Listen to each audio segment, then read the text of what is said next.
Vamos a ver Yo en el cómo texto, resolviste, porque era yo en el PowerPoint, texto, era bien conductista en la consigna. Era en la uso de consigna esa creo que decía herramienta. PowerPoint o Prezi, No decía porque me Prezi. obligué a usar el Prezi porque, bueno, dije, ya, vamos a No, probarlo. porque no usan los mismos, o sea, no es exactamente lo mismo. Pero bueno, Pero lo decía acepté, PowerPoint pero no Prezi. era la idea. Lorna la reté porque quería usar otro recurso. Estaba guiado el recurso, pero bueno, es un medio de presentación. Está bien, pero quiero aclarar Bueno, eso de entrada. no, porque yo justamente vi que decía PowerPoint y Prezi y dije, bueno, vamos a obligarme a usar el Prezi porque me hablan del Prezi y nunca lo uso. Sí, Sí, me parece que decía Prezi, Patri, ¿eh? sí, sí. Decía PowerPoint o Prezi, me parece, ¿eh? ¿Sí? No, si decía solo Sí, PowerPoint, me iba de lleno al PowerPoint, porque no, A me veces, obligué a usar decía de el los Prezi dos. y a mucho veces no. el Prezi tiene muchos problemas. Por ejemplo, esto que necesita estar en línea, salvo que lo hayas pagado, te deja marca de Claro. agua y usa esto de los mapas conceptuales que están muy buenos, pero si yo no tengo armado un mapa conceptual en mi discurso, voy y vengo todo el tiempo de una manera que te marea. Entonces, por eso digo, es más difícil de resolver. Pero bueno, te escuchamos. Yo mucho no lo resolví, pero ahora les muestro. Vamos a ver la presentación. Eh, bueno, la presentación tiene que ver con cómo desarrolló la pedagogía en la época del peronismo para preparar a los trabajadores. ¿Qué enfoque le dieron? Según lo que vimos, hasta ese entonces era algo que le preocupaba más que nada a los liberales. Eh, seleccionando. Es muy debatido en términos historiográficos cuáles son los objetivos que tuvo Perón con la formación técnico-profesional y especialmente con la profesional. Entre ellos se destacan, salen el texto, Mariano Plotkin, creo que se pronuncia así, sostiene que el objetivo de aquellas políticas vinculadas con la formación profesional descansaba en expandir la política industrialista y disciplinar a la clase obrera, lo que decía que buscaba peronizar a los obreros y adoctrinando a los trabajadores. Y bueno, lo que tenía también como otras posiciones, que la estrategia era de cambiar el orden instituido, cuestionando la subordinación de los saberes eruditos y librescos.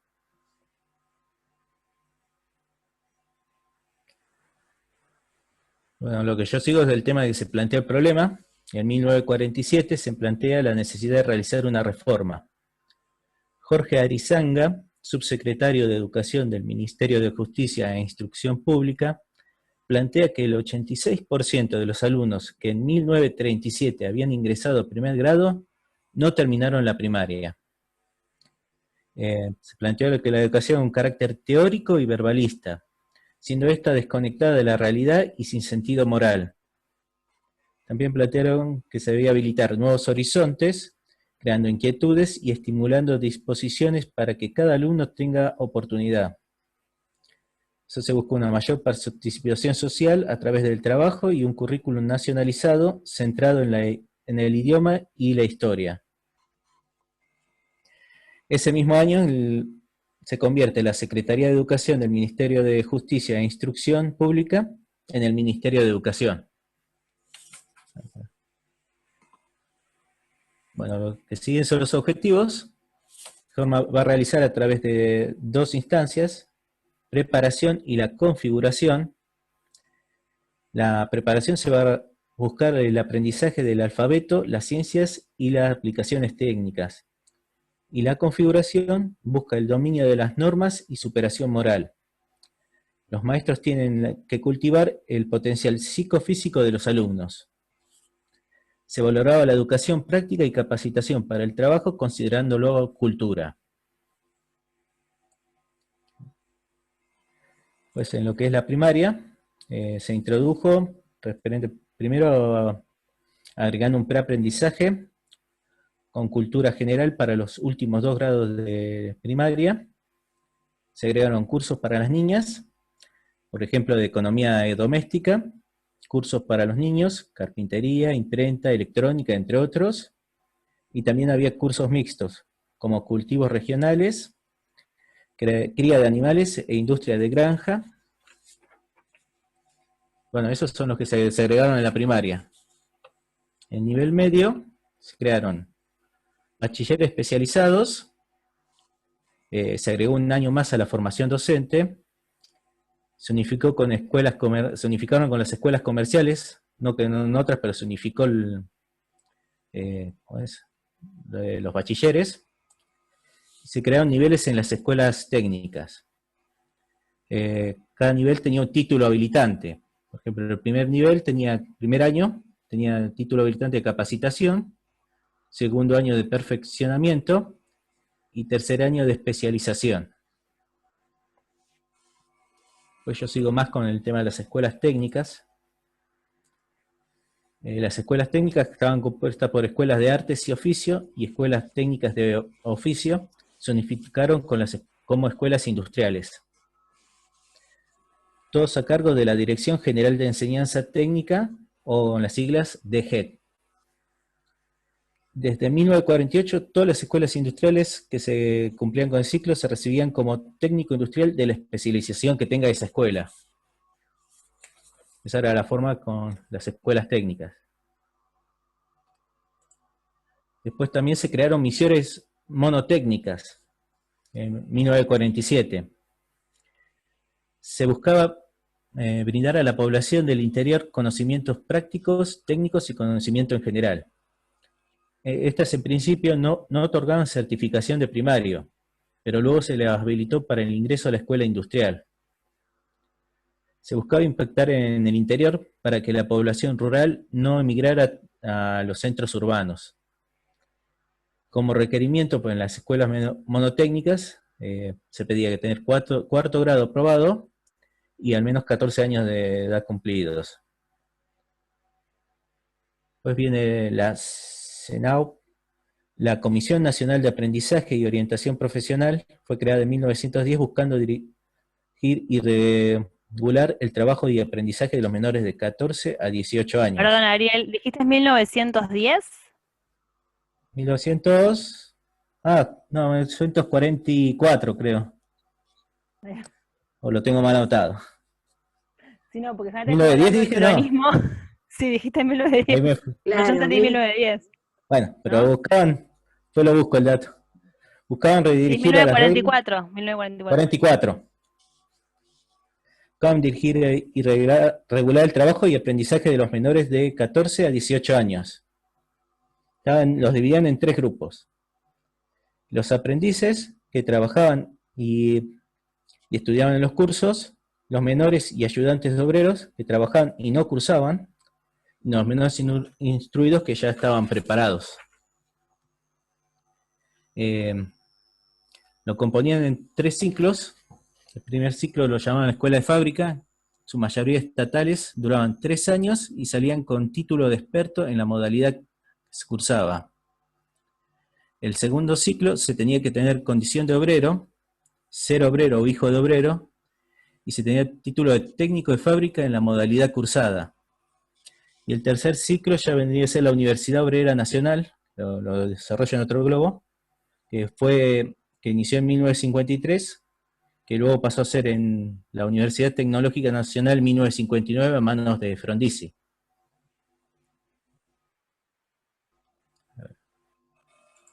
Y acá tengo lo de la universidad. Bueno, la Universidad Obrera Nacional fue creada en 1948, pero se inauguró recién en 1953. Era de estructura descentralizada, tenía facultades regionales, tiene por ahora la UTN. El rector era elegido por la Escuela Sindical de la Confederación General de Trabajo, era asesorado por sectores patronales y obreros, y se esperaba que los hijos de obreros accedieran a una formación en la Facultad de Ingeniería. Bueno, y hasta ahí, bueno, eso sería la formación que se armó dentro de lo técnico. Y eso, bueno, y eso sería todo. Bueno, gracias, Ariel. Bueno. Bueno, ¿Querés empezar vos, Patri, o...? Arranco yo, no está mal usado el preci en el sentido que decía yo, digamos, agotador de Mario, pero fíjate que en la distribución a Sí. veces te queda la letra muy chiquita, globitos, porque ese estilo de globitos te ocupan todo.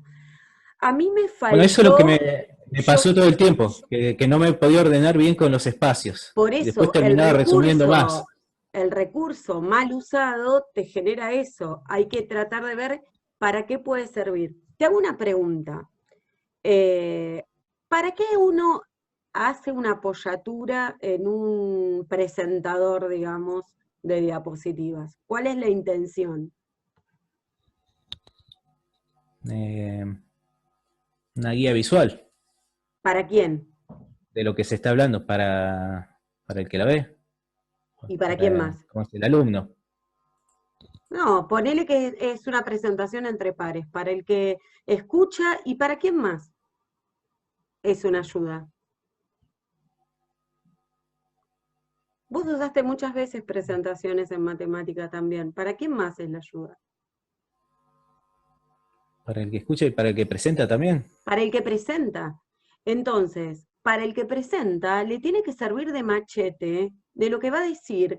Yo hice muchas devoluciones estéticas, pero decía siempre, si hay algo que vos no te vas a acordar, aunque quede mal, aunque esté de más, ponelo, porque no está bueno estar mirando, que era una observación a Nadia que a veces miraba que no le faltara nada. Vos nos leíste todo, Ariel. Entonces, es Sí, lo mismo, esa es la diferencia con las chicas, es lo mismo presentar algo con un apoyo visual, que tengo el apoyo visual, es mi machete, que queda bien, que además tiene un montón de otras cosas más que palabras, porque tiene una organización, tiene una estética, había que jugar con las imágenes, y yo ahí vi como que no las vi las imágenes, sí. y al leer en la forma en que leíste, yo también me perdía, por momentos no sabía cuál era tu tópico del tema. Cuando vos decías, bueno, el problema, los objetivos, lo que se planteó, yo no llegaba a entender cuál era el problema. Pensá que yo no lo leí el texto. Entonces, no llegaba Sí. a ver cuál era el problema que dio origen a lo que estabas contando. No sabía si ibas a ir para el lado de la creación de escuelas técnicas, si era en educación en general, o sea, me falta como el título organizador, y una cosa también fundamental, que es un detalle, pero para nosotros que ustedes son casi docentes, están estudiando para docentes y nosotros lo somos, no puede haber falta de ortografía, errores de tipeo, tildes, es como que no existieran, o sea, ojo con todo eso. Hay que volverlo a leer, hay que practicarlo en los tiempos, pero a mí me perdía, creo que la lectura también me hacía perder, en la mitad de las cosas como que no las llegué a entender.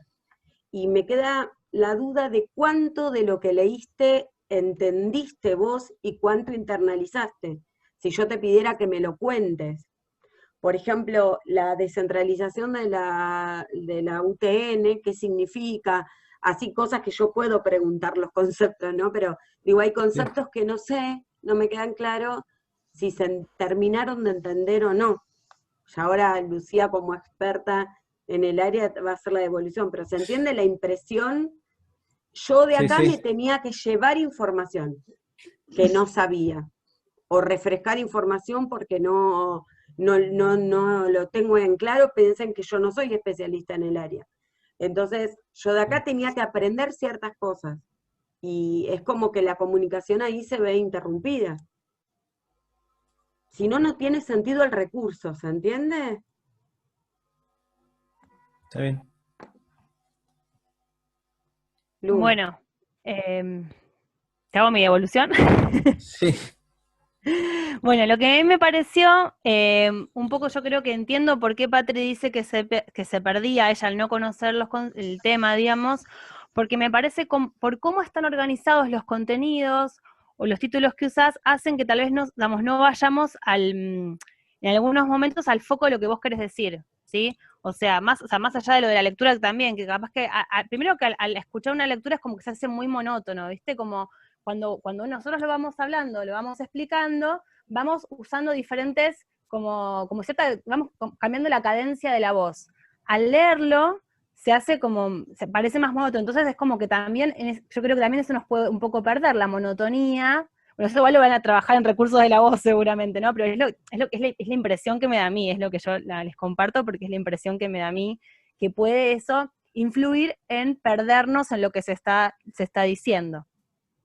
Después me parece eso, que tiene que ver tal vez con cómo vos organizaste estas burbujas para desarrollar el contenido, en los títulos que usaste, que tal vez faltaba algún concepto esclarecedor. Por ejemplo, yo agarré un ejemplo, ¿no? Cuando vos pones objetivos, yo puse objetivos de qué, ¿sí?